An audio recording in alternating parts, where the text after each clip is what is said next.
Bismillahirrahmanirrahim. Assalamualaikum warahmatullahi wabarakatuh.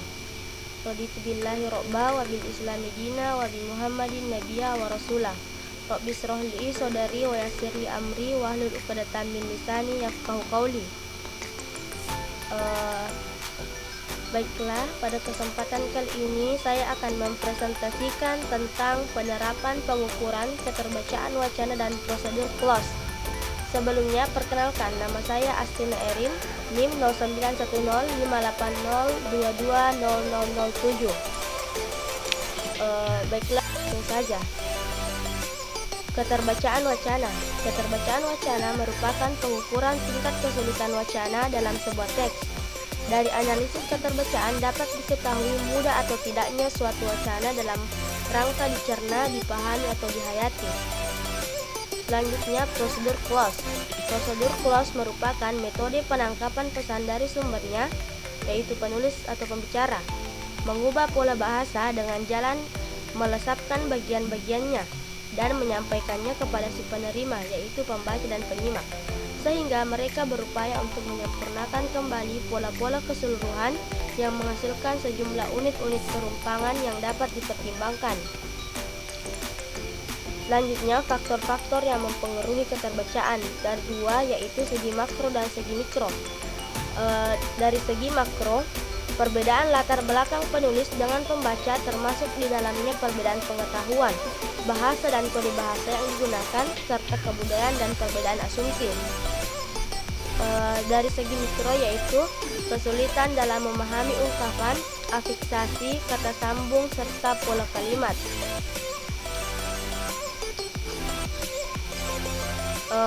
Selanjutnya, cara mengukur keterbacaan. Yang pertama, formula. Adapun 4 formula yang dimaksudkan yaitu reading is, human interest, Dell and Call, dan Fox Index. Yang kedua, grafik dan karta. Menurut Hackney, ada 3 macam grafik yang biasa dipakai, yaitu grafik Price, grafik McLaughlin, dan grafik Markford. Mengenai karta, disebutnya antara lain karta Rudolph Fletch. Yang ketiga, prosedur close. Yang keempat yaitu langkah-langkah pembuatan prosedur close.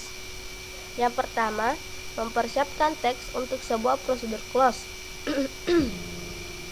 Pilih teks yang memberikan banyak petunjuk dan informasi pendukung untuk membantu identifikasi kata.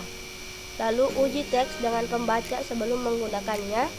Kemudian gunakan teks pada tingkat yang sesuai untuk membaca setiap pelajar. Yang kedua, tahapan yaitu tinggalkan semua kata dalam 2-3 kalimat pertama dari teks untuk membiarkan pembaca fokus ke koridor. Lalu menghapus kata-kata tertentu. Yang pertama yaitu Anda dapat memilih apakah akan menghapus kata-kata dari teks close secara acak atau selektif. Penghapusan selektif telah terbukti memiliki efek instruksional lebih besar dari penghapusan acak, menurut Jongsma tahun 1980. Kedua, penghapusan acak. Hapus kata di interval acak seperti setiap kata kelima atau ketujuh. Ketiga, penghapusan selektif. Pilih kategori tertentu dari kata untuk menghapus. Selanjutnya, langkah-langkah dari pembuatan prosedur close yaitu ganti dihapus setiap kata dengan digaris bawahi ruang kosong. Yang keempat, jangan hapus kata yang tepat kecuali ada petunjuk-petunjuk yang cukup dalam teks untuk membantu pembelajaran membuat pilihan yang tepat. Baiklah, itulah presentasi dari saya. Kurang dan lebihnya mohon dimaafkan. Billahi fi sabilil haq, fastabiqul khairat. Wassalamualaikum warahmatullahi wabarakatuh.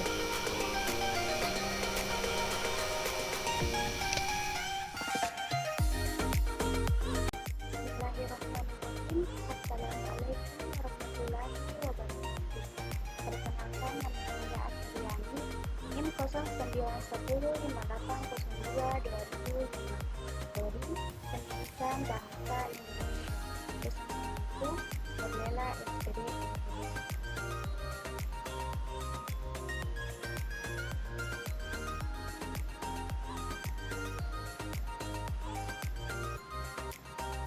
Baik. Baiklah, saya akan memaparkan hasil presentasi saya, yaitu tentang penyampaian pidato. Kecemasan berkomunikasi atau disebut dengan KK. Ada 3 istilah yang dipakai untuk menamai gejala kecemasan berkomunikasi, yaitu 1. Demam panggung atau stage fright, kecemasan berbicara speech anxiety, stres kerja perform stress. Adapun gejala-gejala kecemasan berkomunikasi yaitu A. Detak jantung yang cepat, B. Telapak tangan atau punggung berkeringat, C. Nafas terengah-engah, D. Mulut kering dan sukar menelan, E. Ketegangan otot dada, tangan, leher, dan kaki, F. Tangan atau kaki bergetar, G. Suara bergetar dan parau, A. Berbicara cepat dan tidak jelas, I. Tidak sanggup mendengar atau berkonsentrasi, J. Lupa atau ingatan hilang. Menurut para psikolog, semua gejala itu adalah reaksi alamiah terhadap ancaman di mana seseorang bersiaga untuk fight atau melawan atau flight melarikan diri yang disebut sebagai sindrom Huntington, Swain atau GAS atau General Adaptation Syndrome. Adapun sebab-sebab kecemasan berkomunikasi, 1. Tidak tahu apa yang harus dilakukan, baik bagaimana memulai pembicaraan maupun memperkirakan bagaimana menarik perhatian pendengar. 2.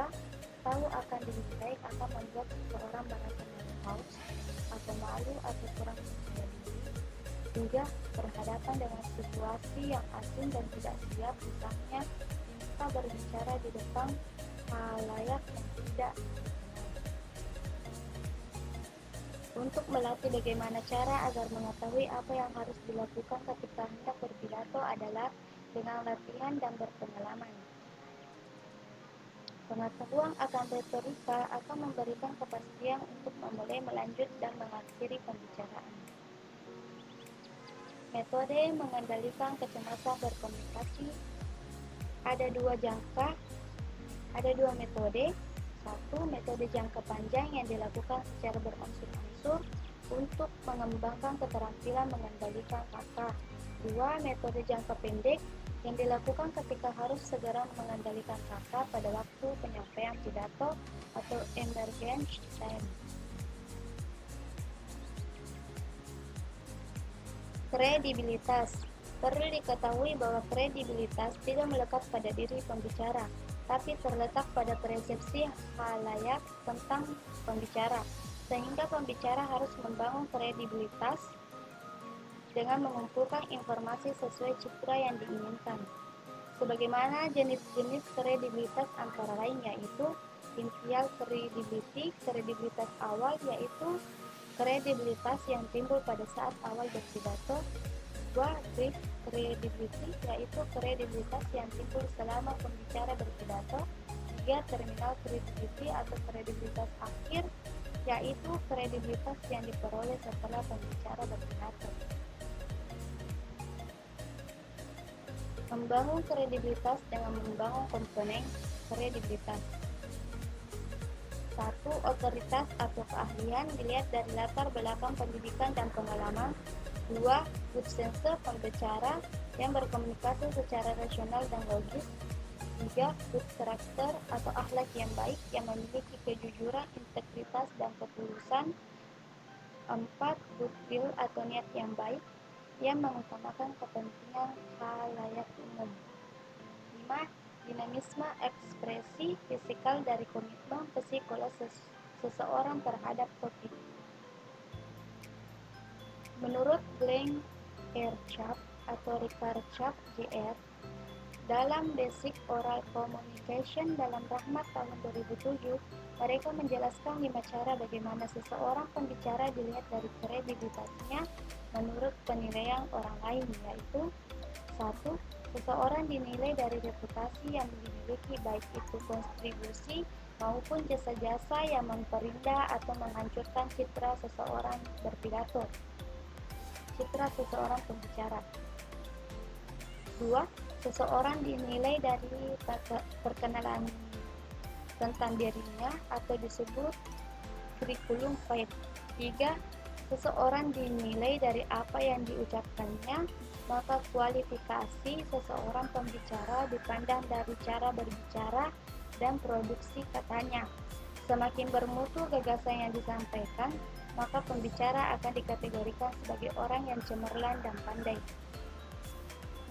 Seseorang dinilai dari cara berkomunikasi yang lancar dan terampil, serta mengungkapkan gagasan dengan tenang, mantap, dan penuh keyakinan untuk membentuk kesan yang baik di mata khalayak umum. Seseorang dinilai dari pernyataan-pernyataannya yang menciptakan etos seperti sumber-sumber yang relevan.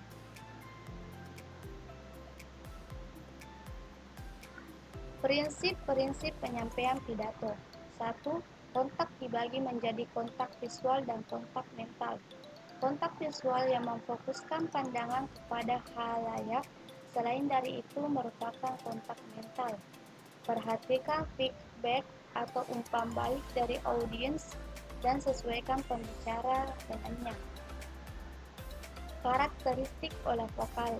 Bagaimana cara mengeluarkan suara yang memberikan makna tambahan atau membelokkan makna kata, ungkapan, atau kalimat. Olah vokal meliputi kejelasan atau artikulasi, volume, keragaman atau pitch atau nada, duration atau lama, rate atau kecepatan, pause atau hentian, serta ritme atau stres tekanan pada satuan ungkapan yang kecil, tempo atau tekanan pada ungkapan yang panjang seperti paragraf. Olah visual yang mencakup komunikasi nonverbal yang dilakukan pembicara seperti gerakan fisik, ekspresi wajah untuk mempengaruhi emosi pendengar atau paling tidak gunakan isyarat yang baik. Karakteristik isyarat yang baik bersifat spontan dan alamiah, mengkoordinasikan seluruh tubuh, dilakukan pada waktu yang tepat, dilakukan penuh, tidak sepotong-potong, harus sesuai dengan gagasan yang dikemukakan, harus sesuai dengan besar dan jenis khalayak, syarat yang baik dan berkelas. Kesimpulannya yaitu, dalam tahap penyampaian pidato ada hal-hal yang harus diperhatikan, yaitu kredibilitas. Kecemasan berkomunikasi atau disebut dengan kakar atau demam panggung perlu diatasi ketika hendak menjadi pembicara dengan mengembangkan pengetahuan tentang retorika berbicara. Perhatikan prinsip-prinsip dalam penyampaian pidato, yaitu kontak, karakteristik olah vokal, olah visual atau yang berkaitan dengan komunikasi verbal. Itulah hasil penelitian saya yang saya jelaskan. Maaf bila ada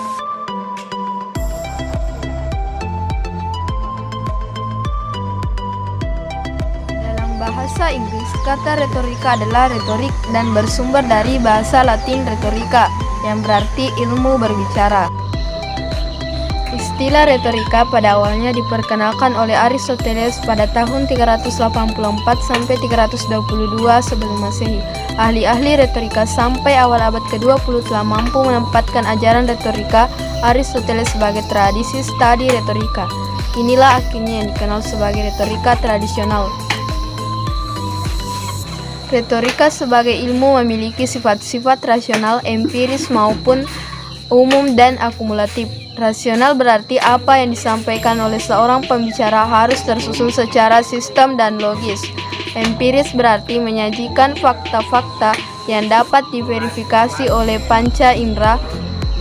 Umum artinya kebenaran yang disampaikan tidak bersifat rahasia dan tidak dirahasiakan karena memiliki nilai sosial. Akumulatif merupakan ilmu yang mengatakan retorika sebagai public speaking atau berbicara di depan umum. Secara terminologi, retorika dikenal dengan istilah the art of speaking yang artinya seni di dalam berbicara atau bercakap, sehingga secara sederhana dapat dikemukakan bahwa pengertian retorika ialah suatu bidang ilmu yang mempelajari atau mempersoalkan tentang bagaimana cara berbicara yang mempunyai daya tarik dan pesona. sehingga orang yang mendengarkannya dapat mengerti dan tergugah perasaannya.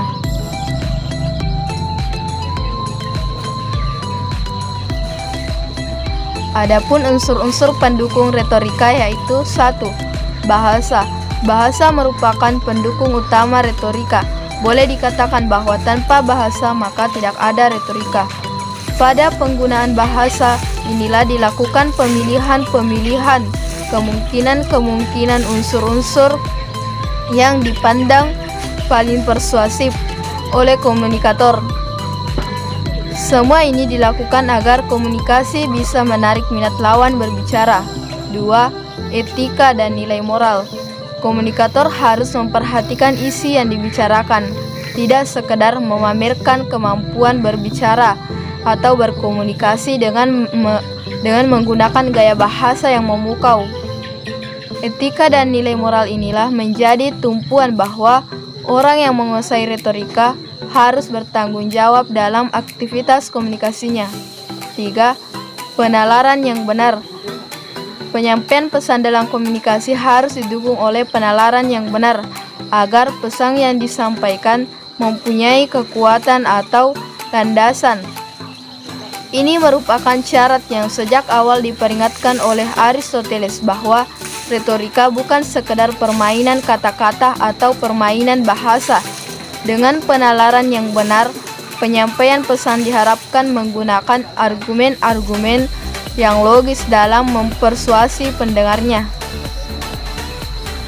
Alasan-alasan merupakan bukti yang digunakan dasar persuasi dan karakter merupakan penanda psikologis apakah penyampaian pesan berbohong atau jujur. 4. Pengetahuan yang memadai. Jika tidak ditunjang oleh pengetahuan yang memadai, maka penyampaian pesan bisa menjadi tukang bual. Komunikator harus memahami benar tentang apa yang ingin disampaikan. Untuk itu, ia harus memiliki pengetahuan yang luas terhadap hal yang ingin disampaikan. Selain itu, ia harus mempunyai fakta-fakta yang relevan tentang apa yang hendak disampaikan dan memiliki ide atau gagasan yang jelas tentang bagaimana penyampaian kepada pendengarnya. Sekianlah video tentang istilah dan pengertian serta unsur-unsur retorika. Semoga bermanfaat. Billahi fisabilil haq fastabiqul khairat. Assalamualaikum warahmatullahi wabarakatuh.